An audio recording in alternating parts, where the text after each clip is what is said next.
everyone, and welcome to the second video of this channel, the first official build video, I suppose. In this video, I figured I would introduce you to the chassis car, the MX5, and show you its various problems that need sorting out. So I've had this car for roughly 6 years now. It was my daily driver for 2 of those years, the first 2. And then, like any old MX5 story, I suppose it came to an abrupt end with rust. But I kept on to it and stored it for a few years because I couldn't really put the money into it as we were saving for a house, so that adult decision kind of came in the way of it. But yeah, now I've managed to find a use for it. To be honest, I mainly decided to keep hold of it because I planned on getting it back on the road at some point.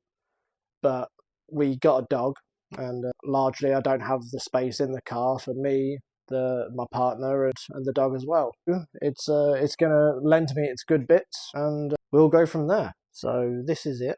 It's the 1.8 UK model, so I think they came with 133 horsepower or whatever it was. Obviously I put a warm air intake on it. It's got a stainless header on it, which goes to a 2.5 inch straight through stainless exhaust, and then comes out the back to a 4 inch Jack Cannon style exhaust tip. It's on some Max Pedo coilovers, which are by far one of the worst coilovers I've ever experienced in my life. But they'll thankfully be going at the end of all this. It's a non-power steering, non-ABS, winding window model. So it's the basic of the basic models that we got here in the UK. But apart from that, it was largely standard. As you can see, I've sold a lot of the bits. So it came with a hard top with a heated screen, that sold. I've still got a few of the panels, but they're due to go. So the main problem areas with this are obviously that. I think this was expanding into the engine bay and made sadness. But I'm hoping that I'll be able to take this bracket off, cut it there, separate this seam here, repair the chassis rail, and then it might be a case of grafting in the front of the wheel tubs from the Vitara Fatboy and just try and make a nice seamless looking engine. The goal at some point will be to turbocharge this as well, but that seems a bridge to cross when we get there. Obviously a little bit of rust around there, but obviously all this is going up until the firewall. I've already obviously braced the car, ready for when I remove the outer sills, quarters, things like that. There is the rust that we're on about. So that's one side. Everything else is actually pretty good. I mean, even in the battery tray section, a little bit of surface orange, but nothing to really get worried about. And then, obviously, arches will end up going anyway, so they don't bother me.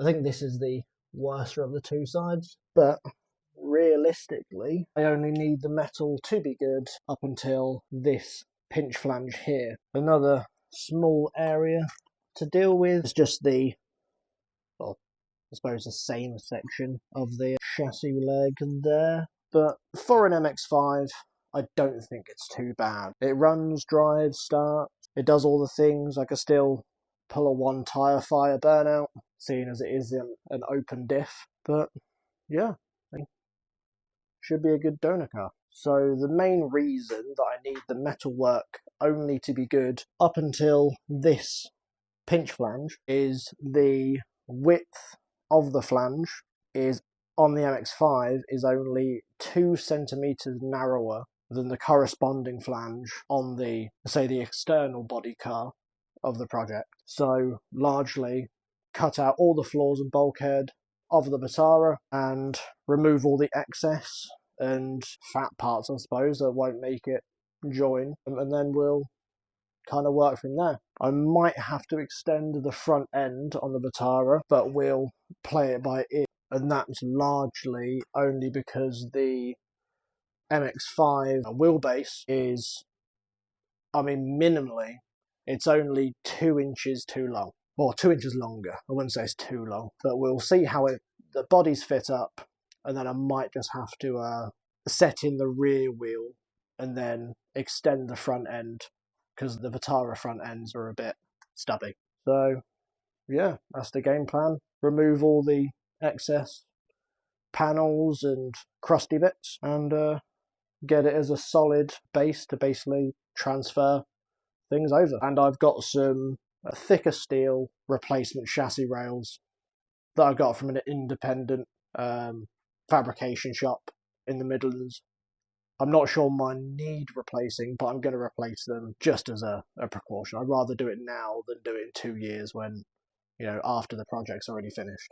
So just do it as a preventative. If they turn out to be crusty, great. If they're not, then at least we know we've just ticked another box that we don't have to come back to. So stay tuned. So it's the next day, so I'll introduce the exterior body car. So there she is. Obviously some bits are already off of it. I've already sold the engine, and some of the drivetrain is already off of the car. But yeah, largely that is the car as it sits. You know, it's fairly reasonably straight. It has a little bit of damage just to this quarter. The top of that boot looks a little sad, but apart from the odd little ding here and there, and the fact that it was previously painted by Stevie Wonder, it's not too bad. I've got a replacement bonnet for it, as this one's a little wobbly. Yeah, that's largely it. And the reason this one died is unfortunately that decided to become a Bluetooth bit of suspension, and I've had 2 of these now, and both of them have broken in a similar way. So yeah, I'll be keeping, in the end, I'll be keeping that dash. Obviously the flooring will all be MX5. I'm going to try and work the MX5 center console into this, and yeah, so largely space for me, space for the partner, and room for the dog in the back. So the interior side of things is going to look somewhat OEM plus. I've got some different seats to go in it, from a Porsche 944, I do believe. Put an aftermarket steering wheel in it. I won't have a rear seat in it, because there's no point having rear seats.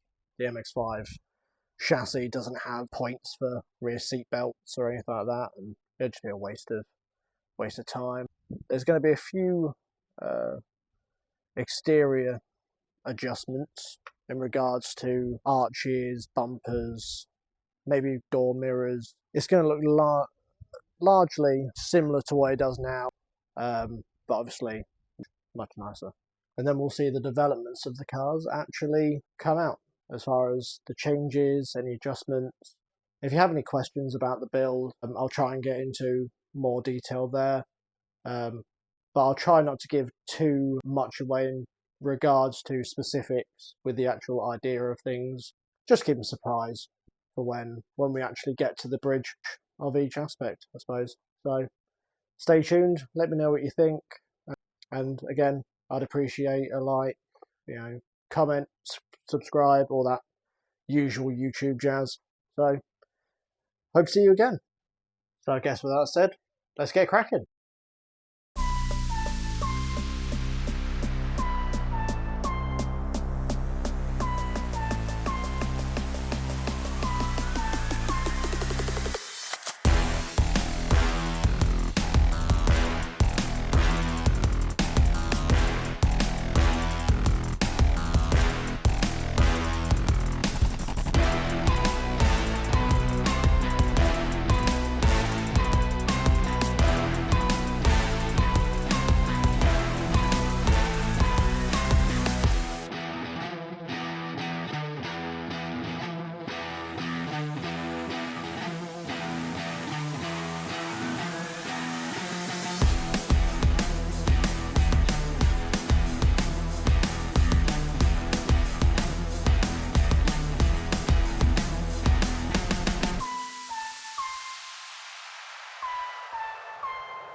Right, so I didn't realise that the camera wasn't rolling for the very last bit, but as you can see, I've removed the windscreen itself and this little panel just down here, front scuttle panel, I guess you could call it.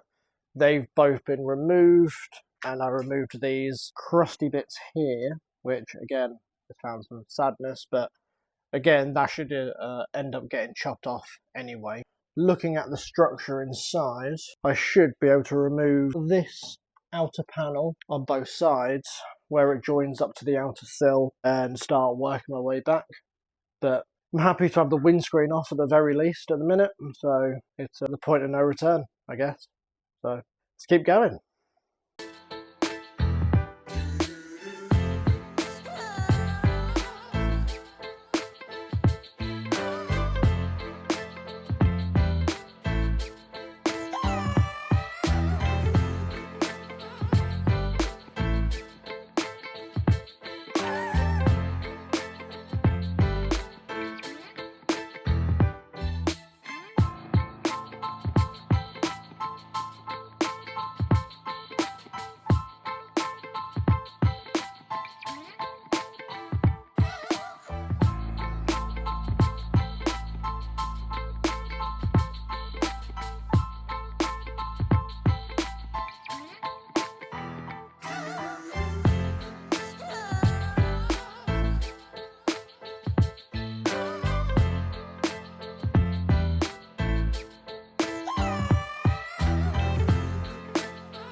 So I've got the outer sill and the quarter off of the left hand side, and to be honest, it's actually not much worse than you could really see from the outside. So as you can see, inside that inner sill section gets a little bit orange at the seam, and then that sort of bit that we saw from the outside anyway. So, I mean, all of this, I think, is probably going to go anyway. The only extra bit of damage that I've really seen was this bit here, which obviously can't say. But my thinking is separate it back to that seam and just lose the outer tub itself and just work up till I do believe it will match up here. So all of this top section on top of the fuel tank recess will end up getting cut away, because I may end up modifying this section, but that's to accommodate a headache that we'll get to much later in the build. But as it goes, it's not too bad. The front sills actually really nice. Actually, well, I'll say that. Inside there is a bit naff, but not really anything to worry about. So obviously remake that bit when it comes to it. This line signifies the distance between the centre of the hub on the exterior body car to where the front end of the sill finishes. So that's kind of my estimate on where I may have to cut up to in order for the body to actually slot down. But I think that's going to be it, the end of things for today, just as it's getting late and I don't really want to start annoying my neighbours this early on in the build. So a quick clean up and crack back on with things tomorrow. Check it out.